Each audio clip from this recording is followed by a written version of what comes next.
본 방송에서 제공하는 투자 정보는 투자 판단에 대한 조언입니다.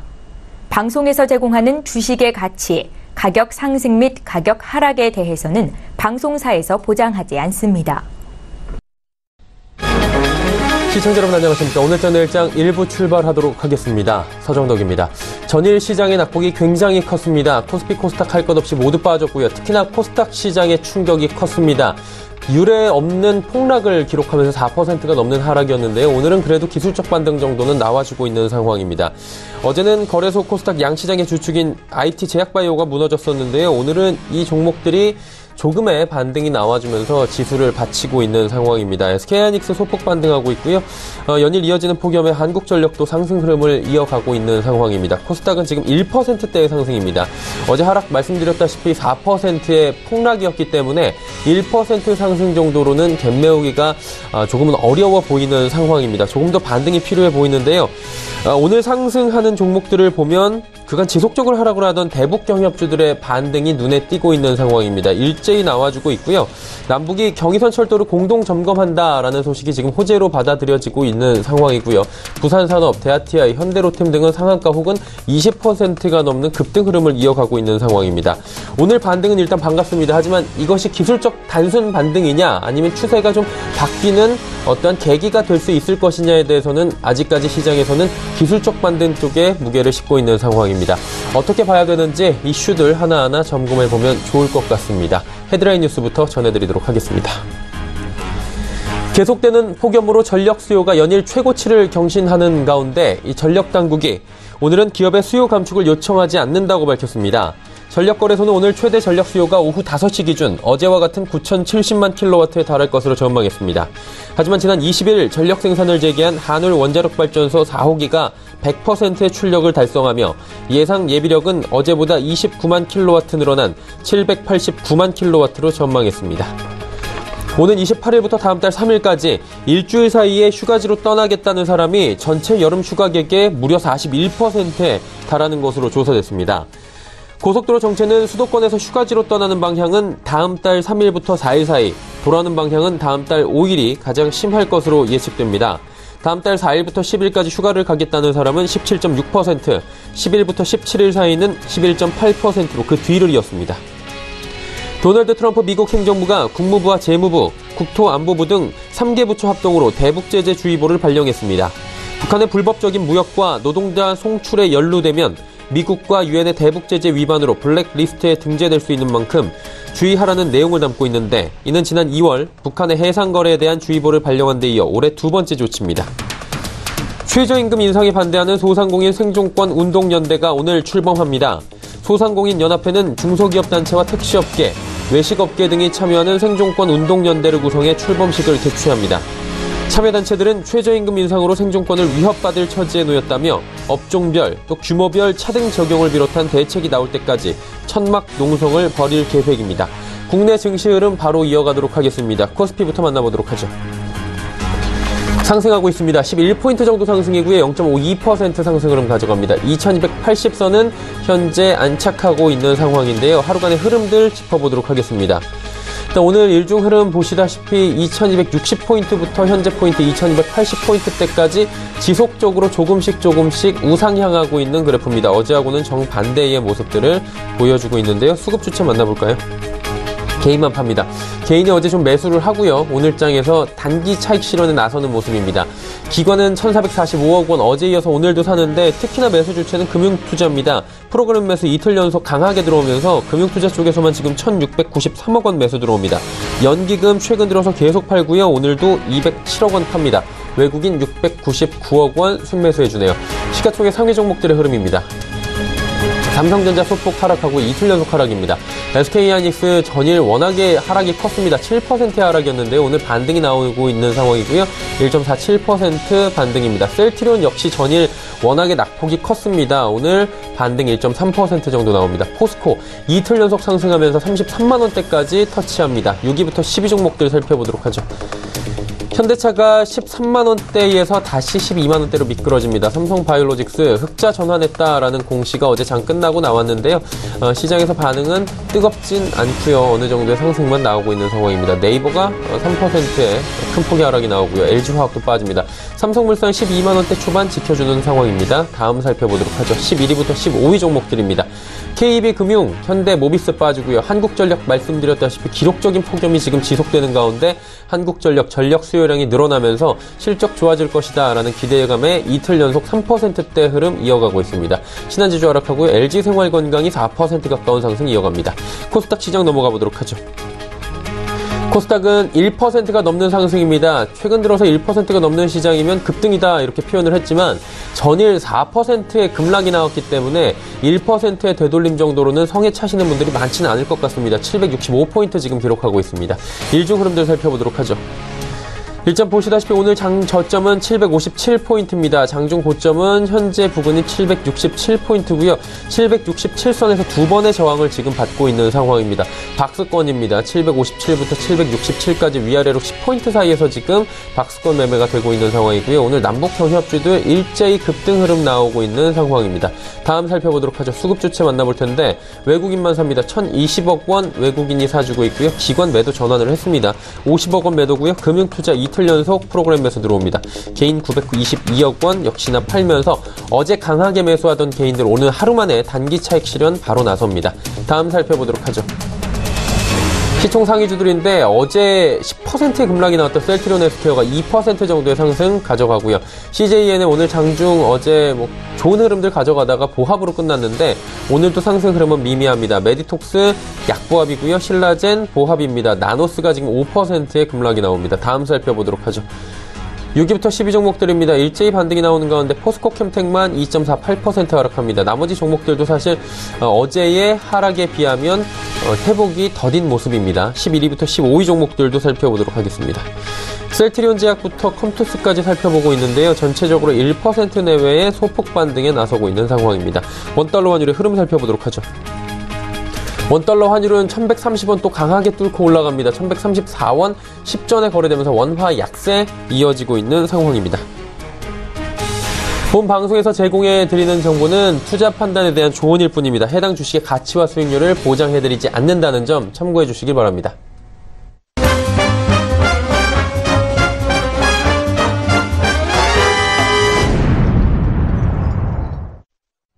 오늘장 이슈 하나하나 짚어보는 시간 갖도록 하겠습니다. 유안타증권 메가센터 분당점의 백인범 대리입니다. 안녕하십니까? 네, 안녕하십니까? 예, 오늘 시장 이슈 점검해 주시길 바랍니다. 네, 앞서 말씀해 주셨다시피 아무래도 여전한 시장 모멘텀 부재 속에서 일단 일부 업종과 종목 중심 반등이 이뤄지고 있긴 하지만 체감적으로 전일 급락 이후에 아무래도 약반등에 좀 그친 상황이다 보니 좀 좋지 못한 상황이 이어지는 모습입니다. 일단 기간 조정 장세로 좀 진입하는 모습이 관찰되고 있기 때문에 일단 추가적인 주가 급락보다는 좀 하방 지지를 다지는 기간이 길어질 여지를 보이는 상황이다라고 좀 볼 수가 있겠고요. 일단 금융시장 안에선 남북 경협주와 MLCC 관련주들의 반등이 좀 상대적으로 눈에 띄는 상황입니다. 일단 첫 번째로 남북 경협주 같은 경우 한 세 가지 요인 정도가 좀 복합된 상황인데 앞서 알려졌던 8월 3일 현정은 회장의 방북을 앞둔 점, 또 그리고 주가 조정 후에 저가 매수 유입세, 그리고 또 오늘 이슈로 좀 작용한 북한의 탄도미사일 실험장 해체, 또 경의선 구간의 남북 공동 점검 소식 등의 이런 여러 소식들이 좀 겹쳐지면서 일단 전반적으로 남북 경협주들로 꼽히는 종목들의 반등세가 눈에 띄는 상황입니다. 일단 모멘텀이 좀 부재한 상황 속에서 남북 경협 테마가 오늘 시장에서 좀 힘을 받고 있는 상황으로 인식이 되고 있다라고 볼 수가 있겠고요. 그리고 MLCC 관련주들의 상승세 역시 오늘 눈에 띄는 상황입니다. 일단 최근 며칠 공급 과잉 우려감 등의 일부 주가 조정 보이던 상황 속에서 일단 오늘 하반기 MLCC 수요가 급증하는 점이 다시금 부각이 되면서 MLCC 품귀 현상이 올해 하반기에도 지속될 것이다라는 의견이 오늘 힘을 받는 모습인데요. 일단 이 같은 소식에 삼성 전기를 비롯해서 사마 콘덴서 등 이런 관련주들의 상승세가 금일 시장 내에서 눈에 띄는 상황이다라고 정리해 볼 수가 있겠습니다. 자, 일단은 오르고 있는 종목들이나 지금 호재 관련해서 이야기를 말씀해 주셨는데 이 외에도 저희가 주목해 볼 만한 점들이 있겠습니까? 네, 뭐 일단 전일 시장 급락 일단 주목하시면 좋을 것 같은데요. 아무래도 코스닥 시장 전일 4%가 넘는 하락 보이면서 특히 하락 종목수 비중이 90%가 넘는 품의 신호가 좀 발생했던 상황이었습니다. 보통 이러한 경우에는 일반적으로 1개월 이내에 좀 회복하는 경향이 있고 좀 단기 저점 신호로 인식되고 있긴 하지만 일단 반등이 생각보다 좀 빨리는 나오지 않다라는 가정을 하시고 시장 대응을 하는 것이 좀 바람직하지 않을까라고 생각하고 있는데요. 일단 지수 레벨 좀 급락 따른 투신권이라든가 연기금에 좀 기계적 로스컷이 발생할 가능성을 좀 감안해야 하실 것으로 보여지고 있습니다. 일단 로스컷 물량 출회가 된다면 지수 회복이 좀 상대적으로 느리게 진행될 가능성이 있다라고 보여지고 있고요. 일단 결론적으로는 현 시점에서 뭐 가격 메리트가 발생한 것도 사실이고 추가적인 가격 조정이 이뤄질 것이다라고 보는 입장은 많지는 않습니다. 물론 오늘 코스닥 지수 뭐 전일 4% 급락에 따른 1.19%의 반등이 성에 차진 않겠지만 일단 주목할 수 있는 요인은 반등이 생각보다 빨리 안 나올 수 있다. 그렇다면 가격 조정을 우려하기보다는 좀 기간 조정을 예상을 하시고 좀 투자 호흡을 조금 더 길게 가져가면서 분할 매매로 대응하는 것이 현 시장에서 좀 대응할 수 있는 가장 최선의 좀 시나리오가 아닐까 하는 점에서 좀 정리하자면 일단 기간 조정을 감안하시고 단기 저점 분할 매수에 나서되 좀 반등 시점은 조금 더 걸릴 수 있다라는 점 염두하시고 인내심을 가지고 현 시장에서 상대적으로 투매보다는 보유의 입장에서 그리고 너무 급하게 매수하시기보다는 분할 매매 입장에서 현 시장 대응하자라는 말씀 드리겠습니다. 예, 오늘 급등 혹은 반등이 나왔다고 바로 따라가기보다는 조금은 조심성을 갖고 시장이 대응해야 될 때다라고 짚어주셨습니다. 이 얘기 좀 더 들어보고 싶습니다. 전략 어떻게 가져갈까요? 네, 일단 오늘 시장까지 계속 나오고 있는 종목들을 좀 주목하시면 좋을 것 같고요. 일단 포스코가 예상외로 오늘까지 주가 반등이 나온 점에 있어서도 철강업종 계속적으로 눈여겨보시면 좀 좋을 것 같습니다. 일단 말씀드리고 싶은 요지는 일단 건설업종 좀 주목하시면 좋을 것 같은데요.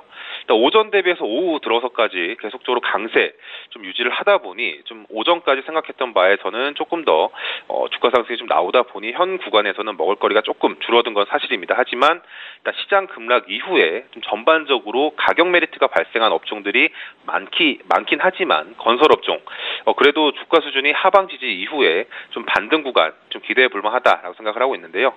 우선 기술적으로 봤을 때 박스권 하단에 위치한 종목들이 여러 개 포착되어 있었던 상황이었습니다. 일단 최소한 박스권 최근 상단 부근까지의 단기 트레이딩은 좀 가능한 구간이다라고 판단을 하고 있었는데요. 일단 오늘까지 지금 현재까지의 주가 상승 봤을 때는 어느 정도 상단 부분까지는 조금 올라와 있는 상황이긴 하지만 조금 더 추가적인 상승 좀 여전히 가능할 수 있지 않을까라고 보고 있습니다.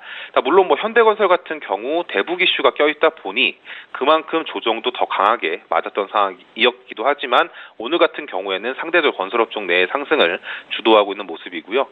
GS건설 같은 경우에는 상반기 실적 호조와 더불어서 하반기 수주 모멘텀까지 껴있다 보니 일단 GS건설, 대우건설 등도 박스권 트레이딩 가능한 구간이지 않을까라고 생각을 하고 있습니다. 일단 뭐 대형 건설사들 위주로 좀 실적 호조를 기반으로 하반기에 해외 수주 모멘텀 역시 기대해 볼 만한 구간이기 때문에 일단 건설업종 내에선 대형주 위주로 좀 관심을 가지시되 GS건설 가장 눈여겨보시면 좋을 것 같고요. 대북 이슈까지 좀 플러스 알파로 보신다면 현대건설 역시 오늘 8%의 주가 상승 부담스러워할 수는 있겠지만 일단 현 구간에서 하방 지지를 다지고 있는 구간이기 때문에 이 구간을 넘어선다고 가정했을 땐 6만 원까지의 추가 반등 역시 가능한 구간이기 때문에 현대건설까지 눈여겨보시면서 건설업종에 있어서 주목하시면서 내일 시장 전략에 참고해보자는 의견 드리겠습니다. 네, 건설주 눈여겨보자라고 짚어주셨습니다. 오늘 말씀은 여기까지 듣겠습니다. 고맙습니다. 네, 감사합니다. 유한타증권 메가센터 분당점의 백인범 대리였고요. 이슈 칼럼 이어집니다.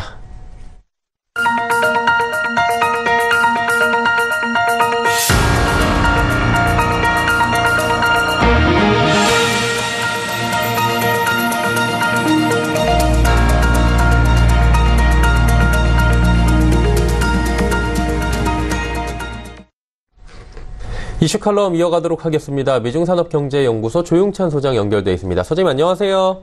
예, 안녕하십니까. 미국 쪽 뭐 시장 얘기 한번 여쭤봐야 될 것 같은데요. 이 변화되는 것들이 있어서 이 부분부터 짚고 가도록 하겠습니다. 보니까 다우 인덱스를 비롯해가지고 MSCI사가 9월 28일 이 거래가 종료된 뒤에 업종 분류를 좀 변경을 하겠다 이렇게 이야기가 나왔는데 구체적으로 이 주요 지수의 업종 변경 내용들 짚어주시겠습니까?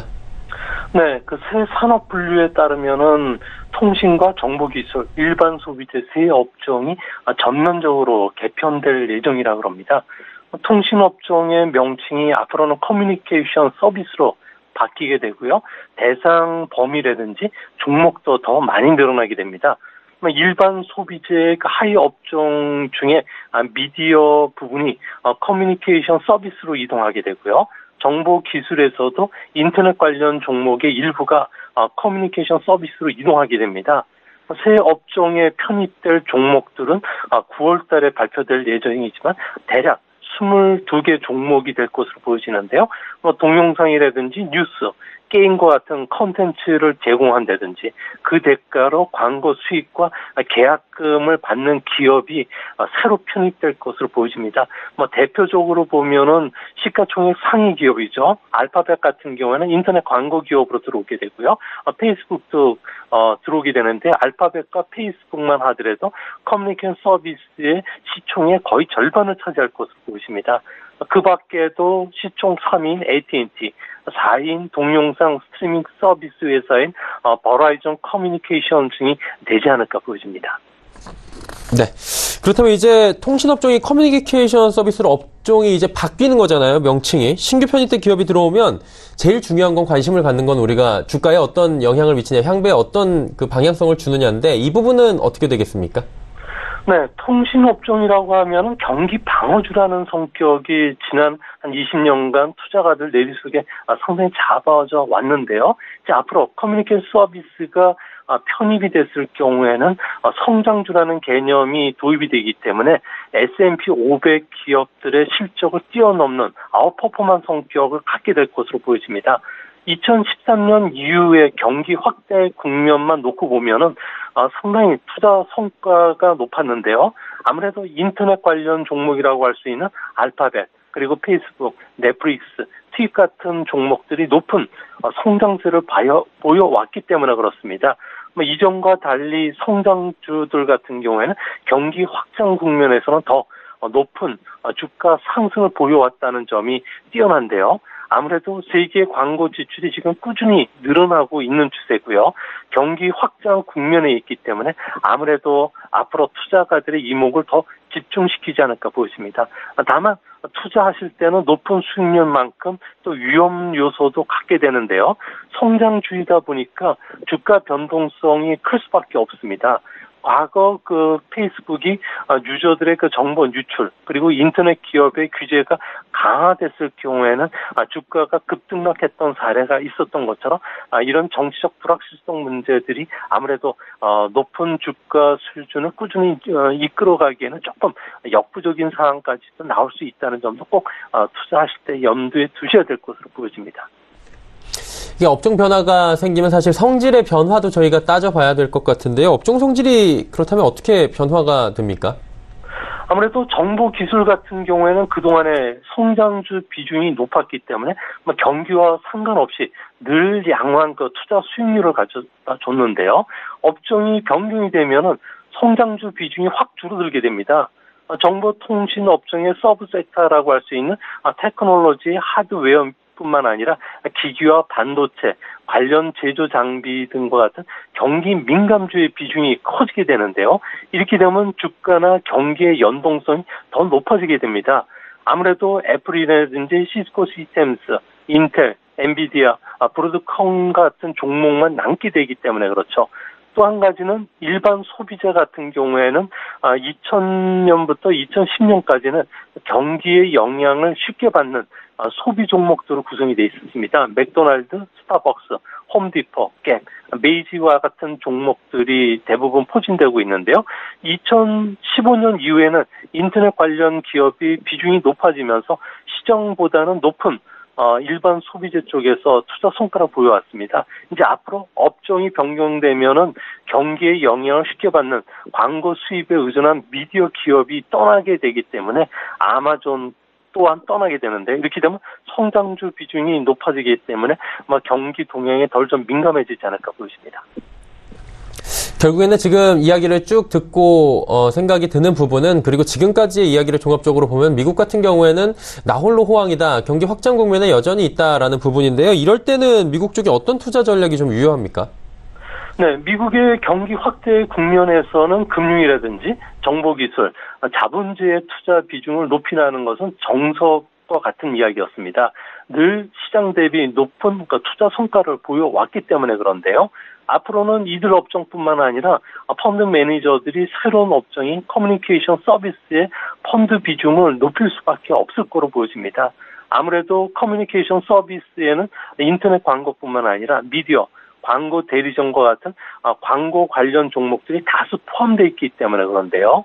아무래도 글로벌 그 광고 회사에 따르면 2018년 동계올림픽 그리고 피파 월드컵, 미국의 중간 선거 같은 대형 이벤트들이 올해는 많기 때문에 세계 광고 지출이 올해는 전년 대비 6.4% 정도 크게 증가할 것이라고 봅니다. 2019년도에는 대형 행사 효과는 사라지지만 세계 경기 회복, 미국의 경기 확장 국면이 계속되기 때문에 세계 광고 지출이 4%로 지난 10년간 평균 3.2%로 웃돌 것이라고 합니다.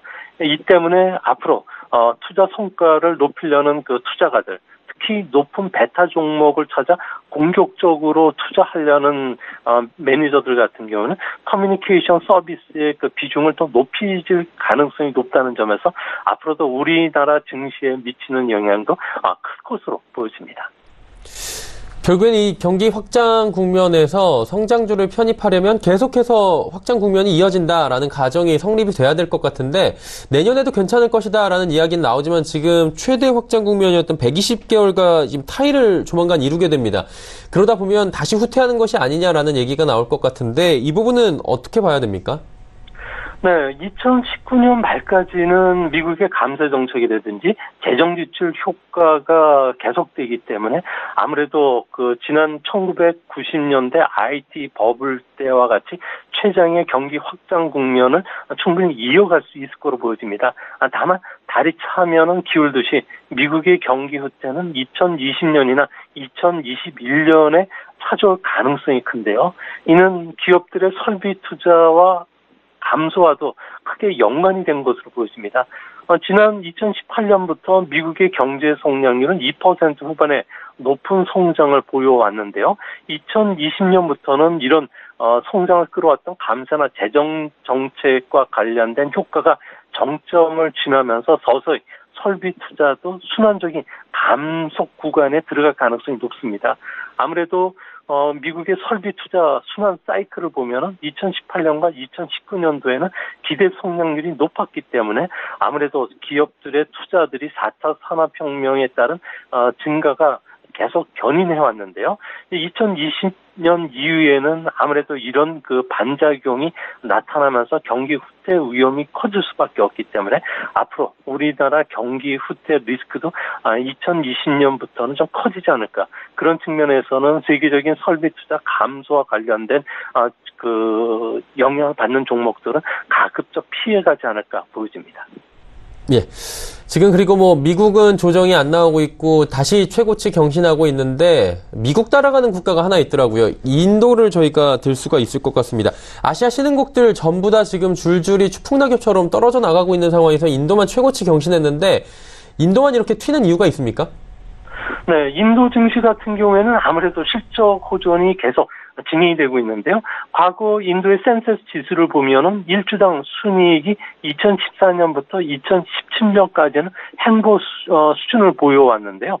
하지만 최근 들어와서는 인도 정부의 그 개혁 정책, 고액권 지폐 폐기라든지 물품 서비스의 도입, 그리고 부실채권 처리로 인해서 은행들의 기업 실적들이 크게 좋아지기 시작했고요. 또 IT 업종의 실적이 개선이 되면서 외국인들의 매수세가 다른 신흥국과 달리 꾸준히 유입이 되고 있다고 합니다.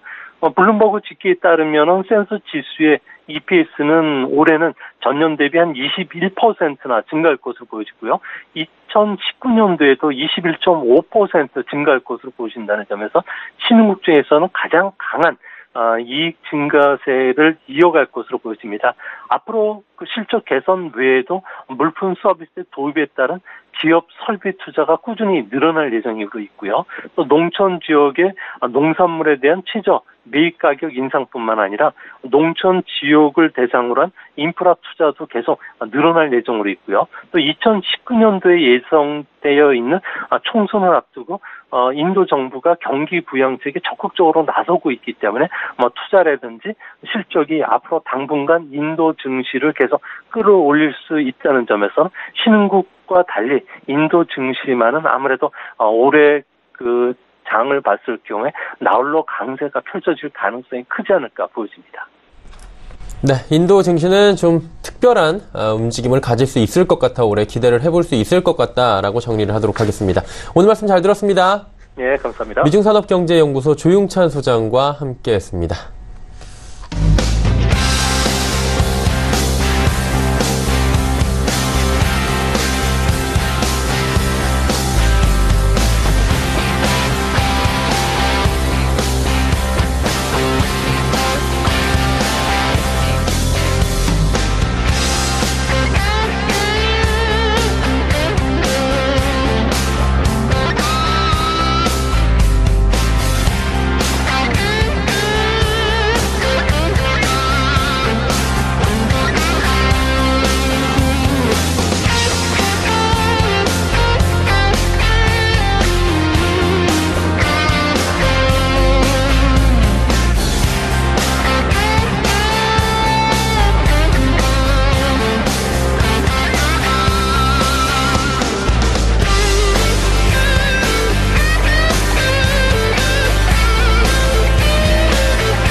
오늘장 내일장 1부 함께 하셨습니다. 잠시 뒤 오늘장 내일장 2부 예고해드립니다. 2부에선 다양한 종목 짚어보고 종목 상담까지 이어가는 시간 레벨업 트레이딩 타임 시간이 준비가 되어 있습니다.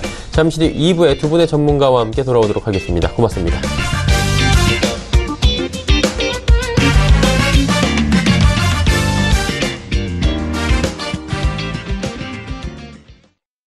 본 방송에서 제공하는 투자 정보는 투자 판단에 대한 조언입니다. 방송에서 제공하는 주식의 가치, 가격 상승 및 가격 하락에 대해서는 방송사에서 보장하지 않습니다.